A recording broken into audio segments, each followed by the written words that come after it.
Bonjour Georges Déthié Diop. Bonjour Binta Diallo. Ce n'est pas demain la fin de la traque des biens mal acquis. Que les personnes poursuivies pour enrichissement illicite présumé se le tiennent pour dit. Ce n'est pas demain donc la fin de la traque des biens mal acquis, vous l'avez bien dit. Au contraire, le régime va accélérer la cadence et mettre les bouchées doubles pour recouvrer l'argent supposé volé. Et dans le journal Le Quotidien, le Premier ministre avertit les mises en cause qui parlent d'acharnement.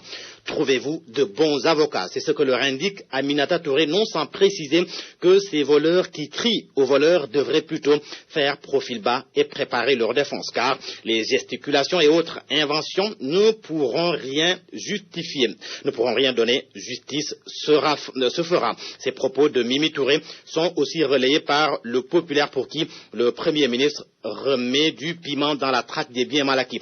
Traque sans fin et Aminata Touré est formelle. Le temps des milliardaires faciles est révolu. Les milliards faciles, tout ça, c'est fini. Et Karim Wade dans tout cela, Libération nous apprend que son dossier subit un coup d'accélérateur. Et pour cause, il est convoqué par les juges de la commission d'instruction de la CREI le 3 avril. Bibo Bourgi et Papouille seront aussi entendus, comme l'a été de façon très discrète l'ancien ministre du budget Ibrahima Sarr.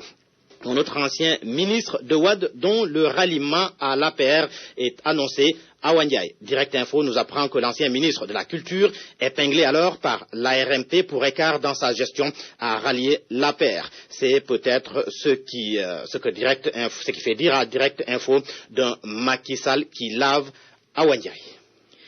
Une Awa qui fait feu de tout bois ces derniers jours.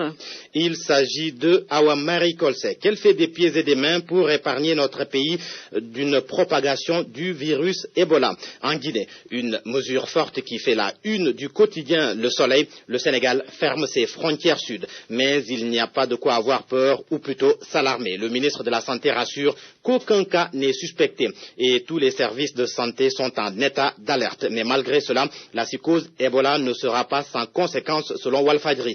Des menaces pèsent sur le Dakar de Madina Gounass. Les multiples points de passage secondaires le long de la frontière entre le Sénégal et la Guinée, de même que cet événement religieux représente des canaux dangereux par lesquels le virus peut entrer au Sénégal. De grosses failles donc au dispositif sécuritaire à rectifier. Dans le secteur de l'immobilier, les bailleurs voudraient bien que le gouvernement rectifie le tir. En cause, selon l'AS, l'État doit 20 milliards de francs CFA depuis 18 mois à ses bailleurs. Conséquence, les propriétaires des maisons conventionnées n'ont que leurs yeux pour pleurer. Ils tirent la langue et crient leur désarroi. Dans le quotidien Enquête, mon confrère donne la parole à Serigne Mboup qui sort toutes ses griffes. Selon Enquête, les Chinois gagnent à tous les coups, c'est du moins ce qu'a déclaré Serigne Mboup et qui rajoute que nous sommes méchants vis-à-vis de nous-mêmes et par conséquent il n'y a pas besoin d'entreprises étrangères pour faire des routes. À la une de l'Observateur, on voit le porte-parole du khalife général des Tidjanes qui fait ses confidences sur Al-Martoum. Ce que Al-Martoum a dit a de plus que nous, Serigne Abdoulaziz Sy Al-Amin qui dit que Serigne Babacar lui a légué le batin et Abdou Diouf lui avait tout ce que Abdou Diouf lui avait dit d'abord. Un fait qui risque de faire scandale, c'est à la une du quotidien L'Observateur, c'est relatif à l'élection de Miss Sénégal 2014.